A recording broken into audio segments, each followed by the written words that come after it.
안녕하세요. 문학 팔레트 김석희입니다. 네, 오늘은 아주 매력적인 분을 인터뷰로 모시려고 합니다. 세계 최초로 트랜스포머 나노 로봇을 개발하신 김민준 교수님을 모셨습니다. 김민준 교수님 안녕하세요. 네, 안녕하세요. SMU 기계공학과 김민준 교수입니다. 반갑습니다.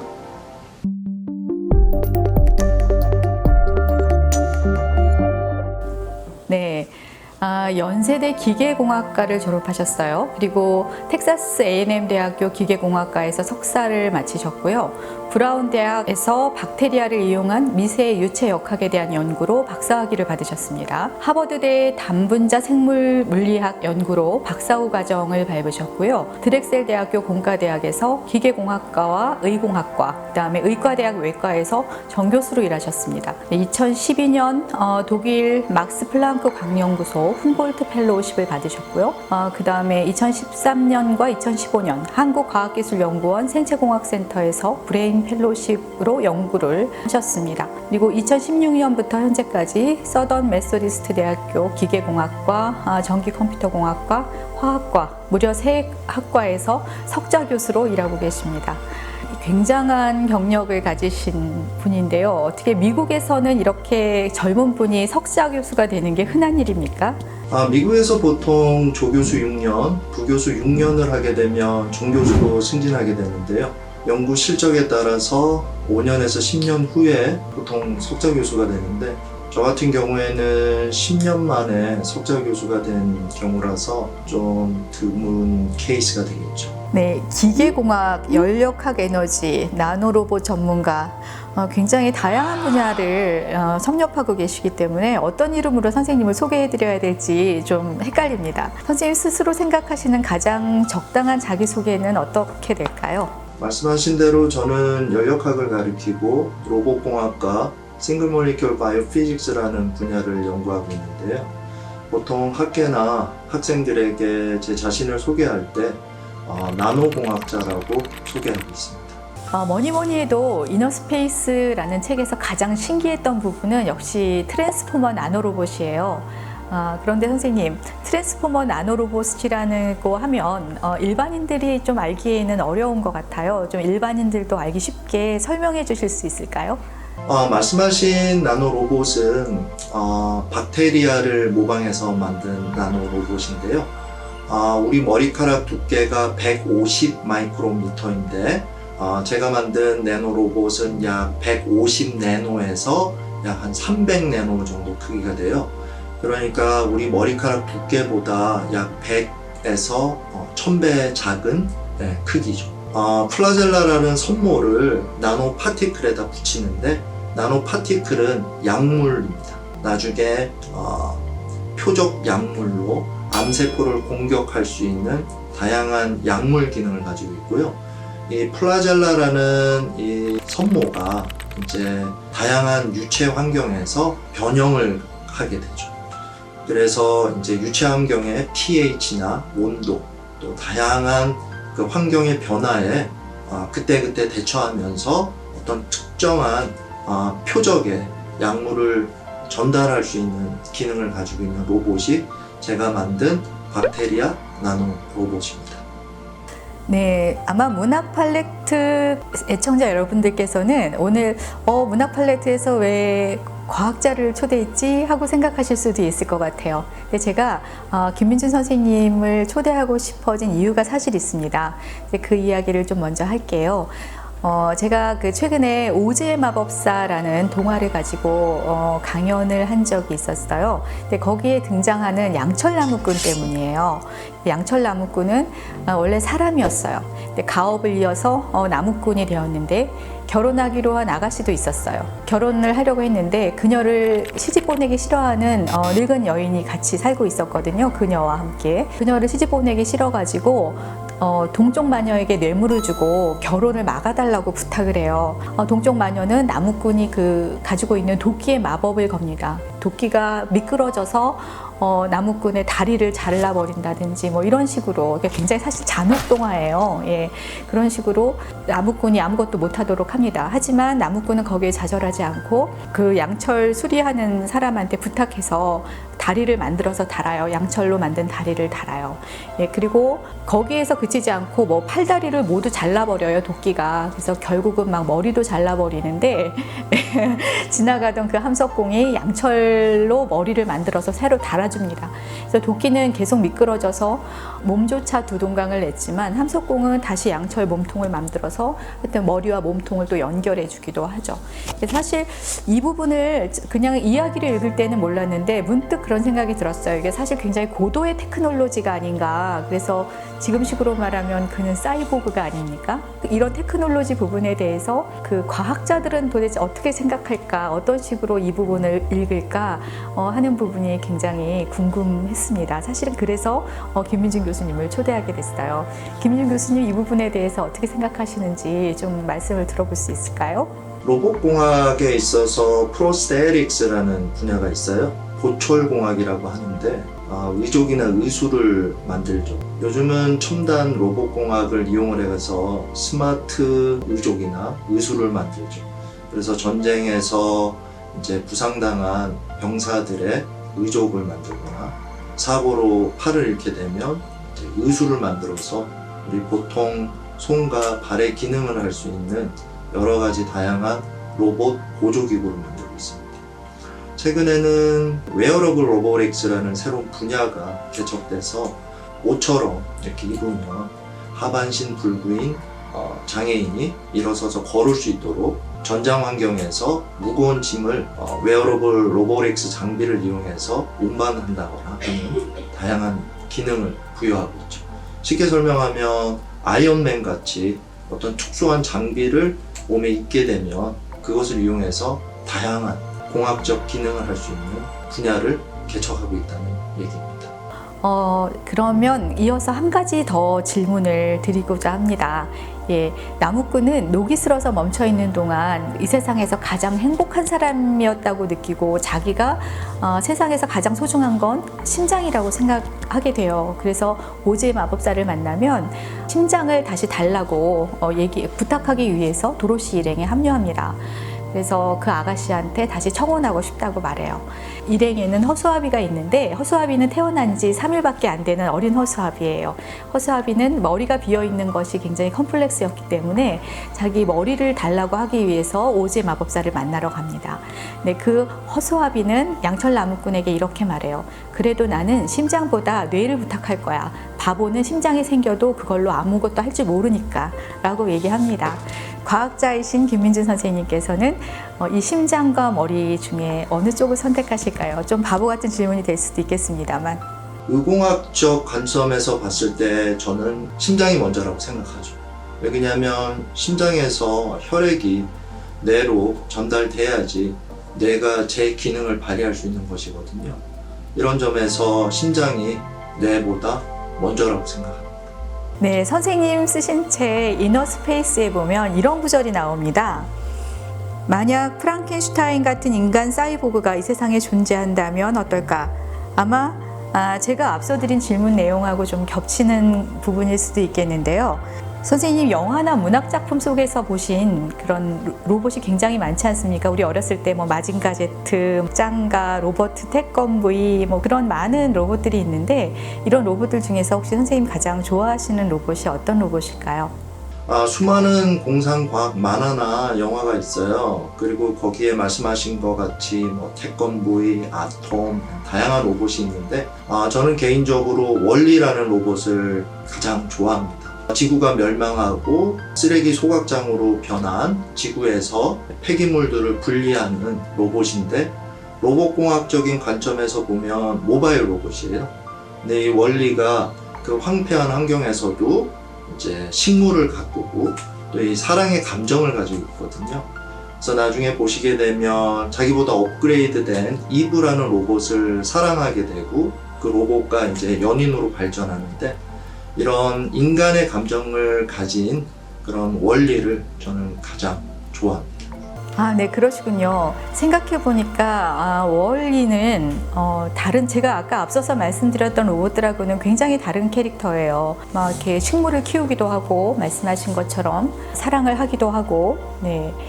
굉장히 다른 것 같아요. 앞에서 제가 말씀드렸던 로봇들은 되게 전쟁하는 로봇들이죠. 싸우기 위한 로봇들인데, 지금 생각하니까 선생님 말씀하신 원리는 굉장히 평화를 만들어가는 로봇이라는 점에서 굉장히 다른 로봇이라는 생각이 듭니다.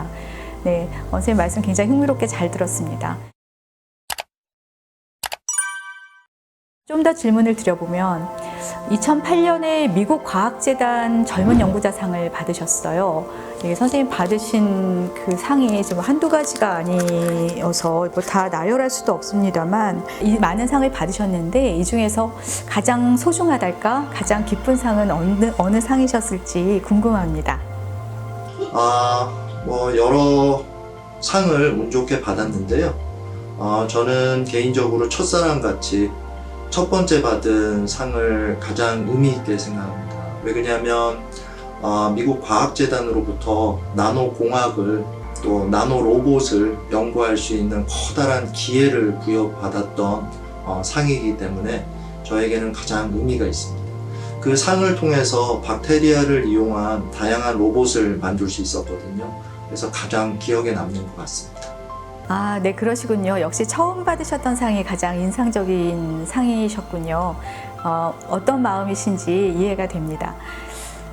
그런데 선생님 상 말고도 많은 그 연구 지원을 받으셨어요, 보면. 예, 저는 이렇게 선생님 경력을 보다가 그 미 육군으로부터 지원받으신 부분을 보면서 제가 좀 떠오른 이야기가 있었어요. 그래서 혹시 그 지브리 애니메이션에 바람이 분다라는 그 애니메이션을 혹시 아시는지 모르겠습니다. 어떤 내용이냐면 그 가미카제 특공대의 비행기 제로센을 만든 사람을 모델로 한 애니메이션이에요. 지로라는 사람이 일본 정부의 지원을 받아서 자기가 만든 비행기가 전쟁에 이용될 것을 알면서도 비행기를 만들거든요. 그러니까 저는 이제 이 부분에 대해서 굉장히 사실 저희 학생들하고도 가끔 이야기를 하는데 과연 과학자가 혹은 연구자가 이거 연구 윤리와 관련된 거죠. 그런 자기가 나오는 돈이 어디서 나올지를 알면서 주로 연구를 하게 되는데 과연 이런 식으로 만든 연구가 자신이 한 연구가 사람을 죽이거나 전쟁에 이용될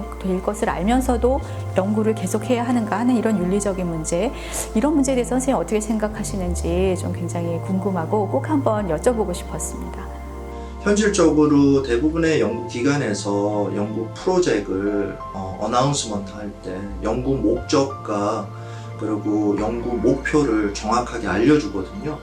그것에 따라서 프로포저들은 다양한 아이디어를 이제 내게 되죠. 그래서 이제 연구 제안서를 쓰고 그 연구 제안서가 선정이 되면 연구비를 받아서 이제 연구를 하기 때문에 보편적 윤리에 반하는 연구를 한다는 것은 현실적으로 굉장히 어렵습니다. 말씀하신 미 육군 연구소로부터 저희가 수주받아서 연구비를 받아서 수행했던 과제는 박테리아를 이용한 로봇이었는데요. 9.11 테러 때 많은 사람들이 건물 안에 갇혀서 탈출구를 못 찾아 소중한 생명을 이제 희생하게 되었는데요. 그 특별한 환경에서 박테리아를 사람을 모델로 해서 그런 환경을 어떻게 이제 극복할 수 있는지를 저희가 이제 시뮬레이션에서 실험하는 연구였어요. 박테리아는 굉장히 재미난 특성이 있는데 저희도 왜 짜장면을 먹을까 짬뽕을 먹을까 결정을 할 때 다양한 의견을 수렴을 해서 많은 쪽으로 결정을 하게 되잖아요.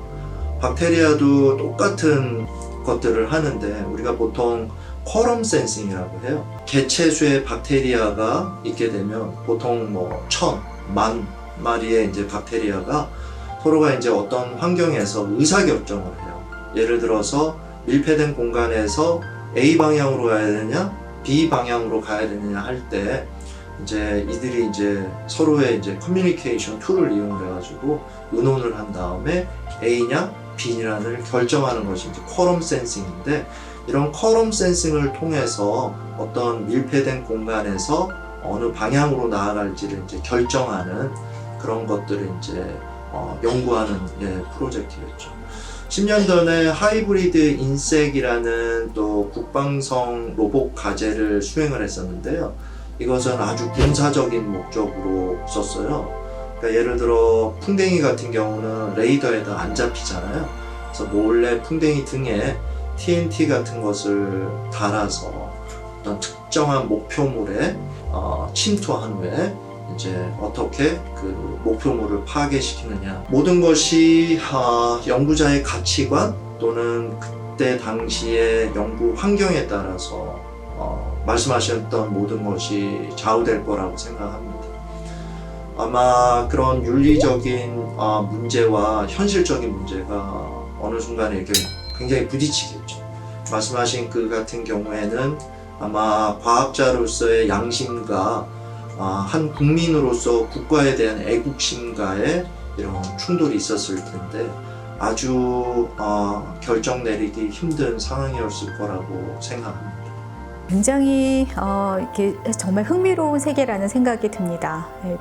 근데 선생님 책을 읽으면서 사실 과학적인 내용보다 더 가슴에 와닿는 게, 저 같은 사람은 사실 과학에 대해서 전혀 아는 게 없기 때문에 그러니까 일반인이죠. 그래서 저 같은 일반인들의 입장에서 더 가슴에 와서 닿은 것은 사실 스승님들과의 관계였어요. 그 선생님 책에 보면 계보도도 이렇게 그려 넣으셨잖아요. 그래서 한 병의 나노로봇 공학자를 빚어낸 수많은 스승이라는 챕터도 있었어요.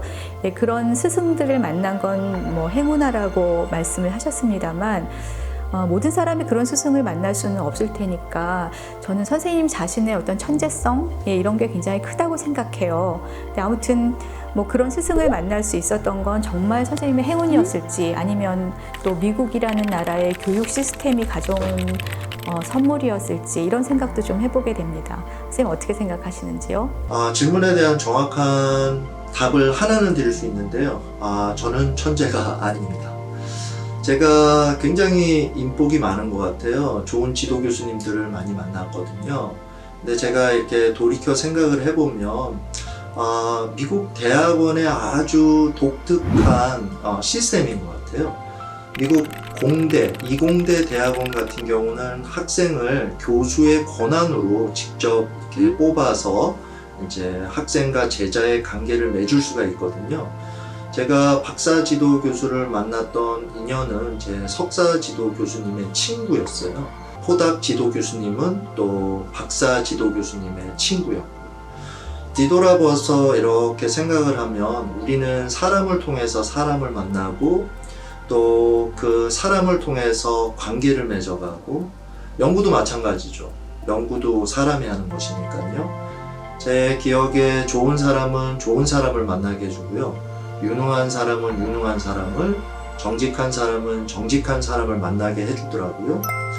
이런 것을 모두 생각해 볼 때 우리 인간은 만남을 통해서 진보해 나가는 것 같아요. 그래서 어떤 사람을 만나고 그 사람을 통해서 무엇을 배우고 무엇을 익혀 나가느냐가 굉장히 중요한 것 같습니다.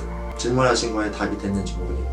네, 선생님 한국 사회에 대해서도 하시고 싶은 말씀이 많으실 것 같아요. 일단 왜 한국 대학에서 선생님 같은 인재를 영입하지 않았을까 의문도 좀 들고요. 선생님 책에 보면 선생님 굉장히 좋은 연구 환경에서 일하고 계시다는 생각이 들거든요. 이를테면 들어가자마자 연구실에 이렇게 컴퓨터가 6대가 쫙 있고 각각의 용도가 다르고, 그런 쾌적한 환경과 또 우수한 학생들과 굉장히 좋은 환경에서 공부를 하고 계시다는 생각이 드는데, 그럼에도 불구하고 선생님 책에 보면 미국이라는 유배지라는 표현이 나오거든요. 그래서 왜 그런 표현을 쓰셨을지 궁금하고요. 그리고 또 한국 사회에 당부하고 싶으신 말씀, 이런 게 있으면 좀 이야기해 주셨으면 좋겠습니다. 순식간에 4가지 질문을 해주셨는데요. 하나하나 답을 달아보겠습니다. 첫 번째 질문, 제가 왜 한국 대학에 석학으로 영입되지 못했는지. 아주 간단합니다. 제 학부 성적이 4.0 만점에 3.0이 되지 않거든요.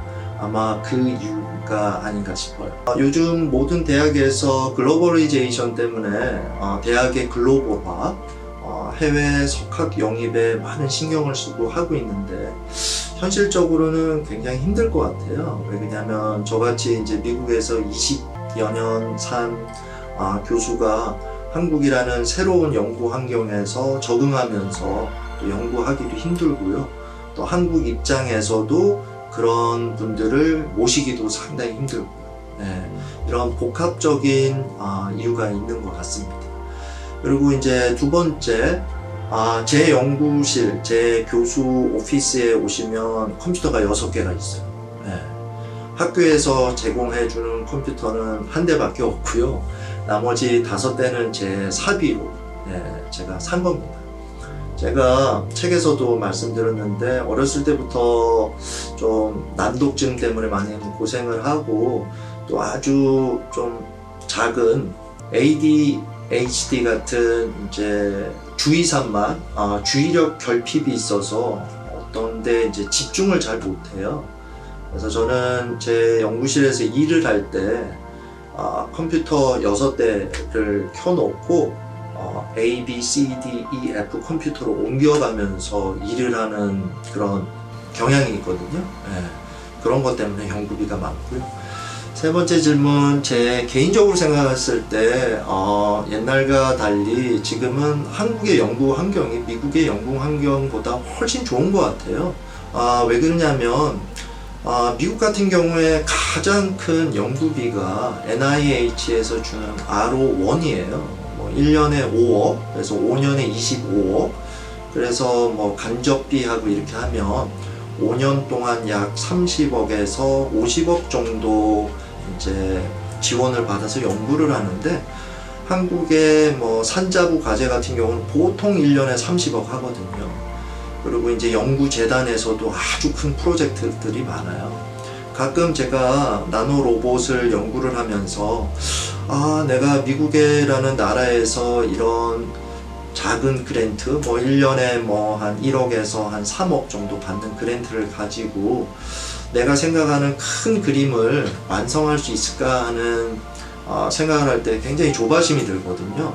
근데 한국 같은 경우에는 뭐 말씀드렸듯이 1년에 뭐 100억짜리 프로젝트도 있거든요.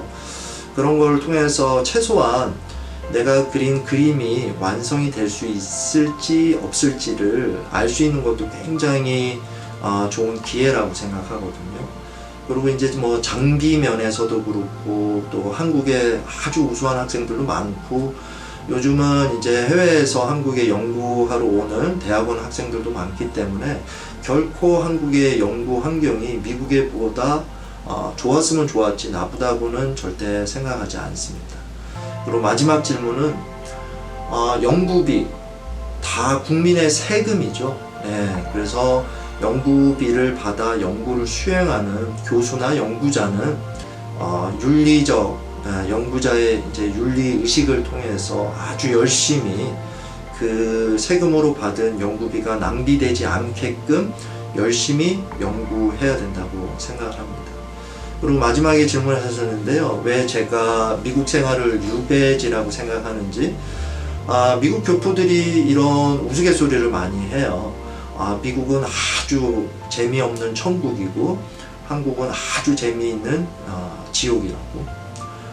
저는 가끔 뭐 추사 김종호 선생님이나 정약용 선생님 같은 분들을 이렇게 상상을 하는데 그분들이 어떻게 그런 유배지에서 학문적으로 커다란 성과를 이루어낼 수 있었을까? 사실 그 유배지에서 할 수 있는 게 공부밖에 없잖아요. 저 같은 경우도 친구들을 굉장히 좋아하는데 아마 제가 한국에 있었으면 친구들 좋아하고 사람들 만나는 것을 좋아하기 때문에 아마 지금처럼 연구에 집중하지는 못했을 것 같아요. 그래서 그냥 우스갯소리로 제가 이제 유배지에 있다고 하는데 뭐 하루하루 꼭 가꾸면서 학생들하고 커뮤니케이션 하면서 제가 생각하는 연구를 하나하나 이뤄나가는 이런 즐거움도 뭐 사실 굉장히 좋습니다. 네, 좀 사회적인 이야기를 한 김에 한 가지 더 질문을 드리겠습니다. 제 수업을 듣는 학생들 중에 이제 공대생들이 많거든요. 그래서 학생들하고 이야기를 하다가 노벨상에 대한 이야기가 나왔어요. 그래서 왜 한국은 그 노벨상이 나오지 않는가라는 부분에 대해서 굉장히 이제 많은 이야기를 하던 와중에 한 학생이 그런 얘기를 하더라고요.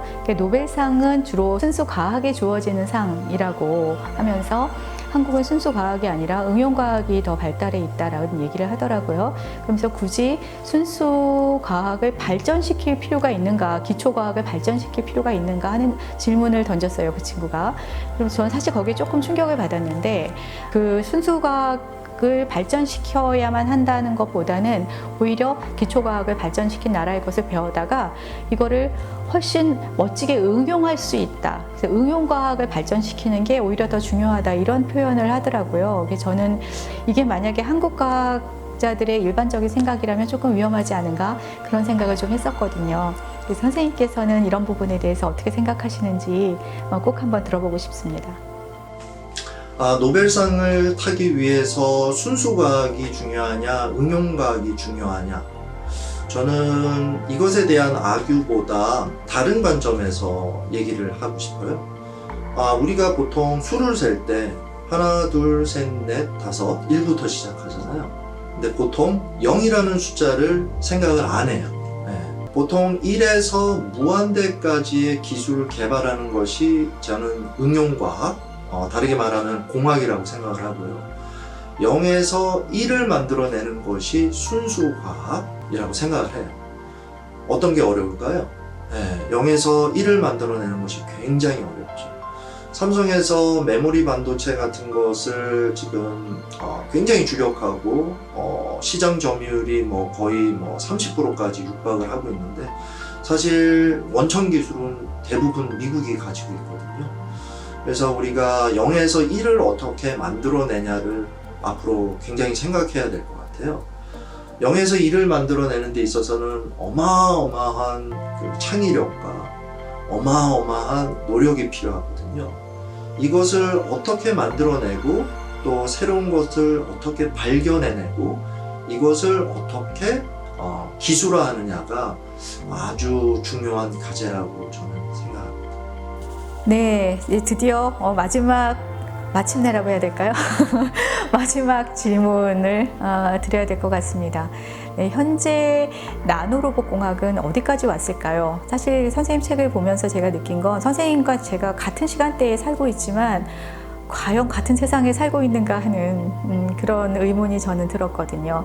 그래서 현재의 나노로봇 공학이 어디까지 왔는지 일단 궁금하고요. 그리고 그런 선생님의 연구가 일상에 적용되는 그런 미래에는 어떤 풍경들이 펼쳐질지 궁금합니다. 네, 그리고 끝으로 문학 팔레트의 시청자들에게 선생님께서 하시고 싶은 말씀이 있으시면 선생님께서 좀 해주시고요. 또 문학 팔레트에 당부하고 싶은 말씀이 있으시면 해주셔도 좋습니다. 선생님의 말씀을 들으면서 이 시간을 마치는 것으로 하겠습니다. 감사합니다. 미래의 나노 로봇 공학은 제가 생각할 때 더욱더 융합공학으로 발전할 것 같아요. 제가 책에도 설명했던 지네릭스, 유전공학, 내노테크놀로지, 그 다음에 로보틱스, 그리고 요즘 많이 연구하고 있는 AI, 인공지능. 저희 실험실에서도 지금 머신러닝을 이용해서 다양한 로봇 운동공학을 제어하는 데 쓰고 있거든요. 이런 융합공학이 앞으로 새로운 내노 로봇을 만들어낼 텐데, 앞으로 10년 후, 20년 후의 내노 로봇은 암세포를 공격을 하고, 그리고 인간의 퇴화된 신체 기능을 굉장히 업그레이드 시키는 방향으로 진행될 것 같아요. 좀 공상과학 영화 같이 느낄지 모르지만 바이러스가 이제 로봇으로 쓰여지고요.